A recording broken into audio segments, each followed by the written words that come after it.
This is the Late Round Podcast with your host, JJ Zacharisa.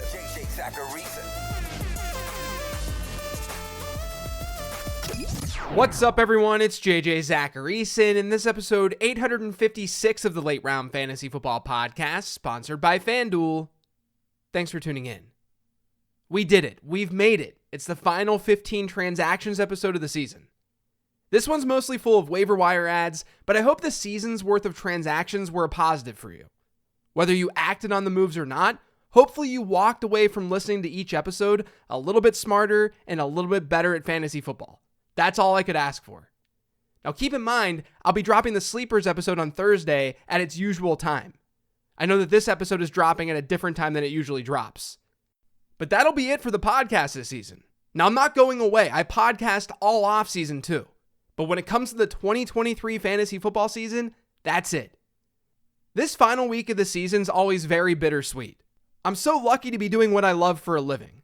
I'm so lucky that I have all of you guys listening to this show each week. I try to never lose sight of that. But I'm also ready for a little break. The in-season grind, it's a lot. And I'm excited to take a step back, do some deeper analysis, look at some prospects, and really recharge and get better as a fantasy player during this offseason. That's all to say, please stick around. The in-season stuff is hopefully helpful for you, but I can assure you that the off-season stuff is where leagues are won. I'm really looking forward to it.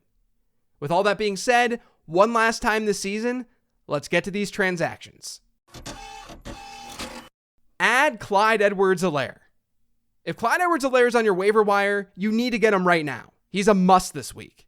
Jerick McKinnon's on IR, and Isaiah Pacheco suffered a concussion against the Raiders on Monday. That leaves the Kansas City backfield to literally Clyde Edwards-Helaire as their main back. He would be a bell cow if Pacheco's unable to play this week. And Kansas City gets Cincinnati. The Bengals defense has been struggling hard lately, and they rank in the bottom 10 this season in rushing yards over expected allowed per rush. They're an average opponent when looking at adjusted fantasy points allowed to running backs, but Kansas City might actually be able to move the ball against the Cincinnati defense. Make sure that Clyde Edwards-Helaire is rostered this week. Drop Joe Flacco. So a lot of waiver columns this week, they're going to suggest that you add Joe Flacco off the waiver wire. I'm not sure that's the smartest idea. Has Flacco been awesome in fantasy football? Has he been fun at least? Yeah. Is he coming off a top 3 outing at the position? Yes. He gets the Jets, though, this week. New York ranks as the toughest matchup by adjusted fantasy points allowed to quarterbacks. They've given up just 2 top 10 performances all season long. The 2 quarterbacks to get there against New York, Jalen Hurts and Josh Allen. Flacco's been a great story, but I would have a very hard time trusting him in the fantasy football championship.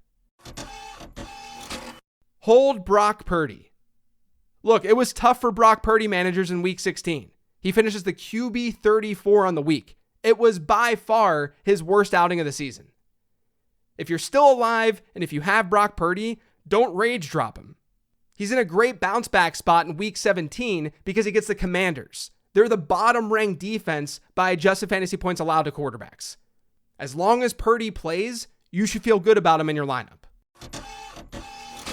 Add KJ Osborne. Now, there's a chance that Jordan Addison plays this week against Green Bay. It's been reported that his ankle injury that he suffered against the Lions, it's not major. But it's Tuesday. We don't know for sure. TJ Hawkinson's injury, that sounds worse. And that could cause more targets to be funneled towards Minnesota's wide receivers. So enter KJ Osborne.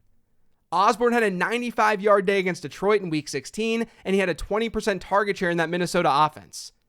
That type of target share is very, very achievable if both Jordan Addison and TJ Hawkinson are out this week. So you should be looking to add KJ Osborne. Add Tyler Algier. So I'll be honest, Tyler Algier, that type of running back in the role that he's playing in the Atlanta offense, that's not the type of running back that I usually go for in fantasy football, let alone during the fantasy football championship. He's seen just 2 targets over his last 5 games. And despite his performance in Week 16, where he scored 15.8 PPR points, his running back rush share in that game fell to a 3-week low 32%. Now, with that being said, there are teams out there that are struggling at running back, even championship teams. And Algier gets the Bears this week in what could at least be a neutral to positive game environment for Atlanta's offense. That could lead to a little bit more rushing volume for Algier. Add Demarcus Robinson. So Tutu Atwell returned to the Rams in Week 16, but he didn't take back that number 3 wide receiver role. Atwell ran a route on just 5.7% of Matthew Stafford's dropbacks against the Saints. Demarcus Robinson is the team's number 3 wideout. His route participation over his last 3 has been 98%, 94%, and 94%, and he's hit a target share per game rate over this time of 18%. If you're looking at waiver wire wide receivers, those are not bad numbers. Add Derek Carr. To me, the top streaming option this week at quarterback, it's not Joe Flacco. To me, it's Derek Carr. Carr's given fantasy managers back-to-back top 7 weeks, and now he faces a Tampa Bay secondary that ranks as the 9th best matchup for quarterbacks by adjusted fantasy points allowed. There aren't many obvious plays at quarterback off the waiver wire this week, so I do think that Carr makes a lot of sense. Add Romeo Doubs. The Packers just can't catch a break with wide receiver injuries. Christian Watson's been dealing with hamstring issues all season, Jaden Reed's banged up, and Dontavian Wicks left Week 16's matchup against Carolina with a chest injury. So Romeo Doubs could, as a result, walk into a lot of volume in this Green Bay offense. He's only out there in 43% of Yahoo leagues, but it's Week 17. I wanted to be a little bit looser with parameters. So if Romeo Doubs is out there, I would definitely try to add him. Add Tucker Kraft. So all that stuff about the Packers wide receiver group, it applies to Tucker Kraft too. He's been mentioned plenty of times in this podcast over the last handful of weeks, and that's because his usage has been really good since Luke Musgrave went down. Kraft has seen at least an 80% route participation in 4 of his last 5 games. That's really strong at tight end. And he's now hit double-digit PPR points in each of his last 3. You should feel good about him as a streamer, especially if the other Packers wide receivers are sidelined this week. Add Khalil Herbert. The Bears' backfield has been so hard to project week in and week out.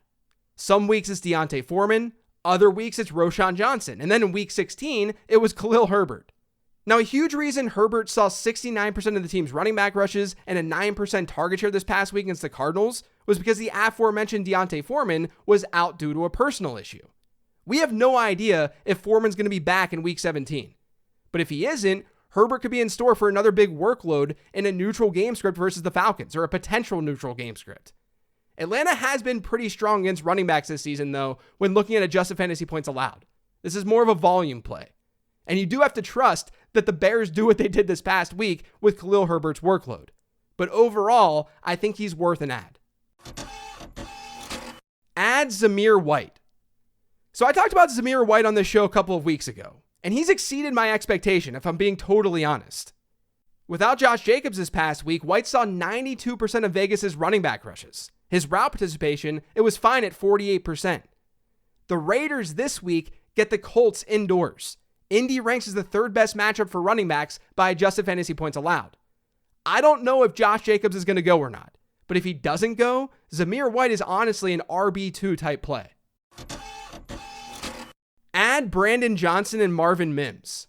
Cortland Sutton suffered a concussion in Denver's game against New England this past week, so his Week 17 is totally up in the air.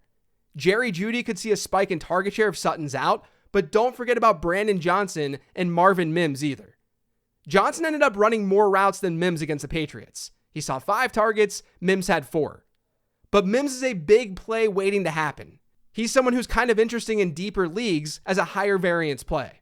And the reason these wide receivers are important this week is because the Broncos get the Chargers. LA's been a top 5 matchup for wide receivers this season by adjusted fantasy points allowed.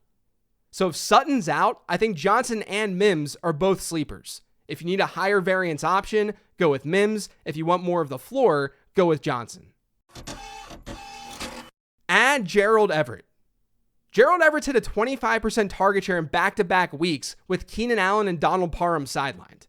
If both players are out in Week 17, which is totally possible, then Everett makes for an obvious streaming choice because he gets Denver. Denver's been the most advantageous matchup this season for tight ends by adjusted fantasy points allowed. Add the Houston Texans defense.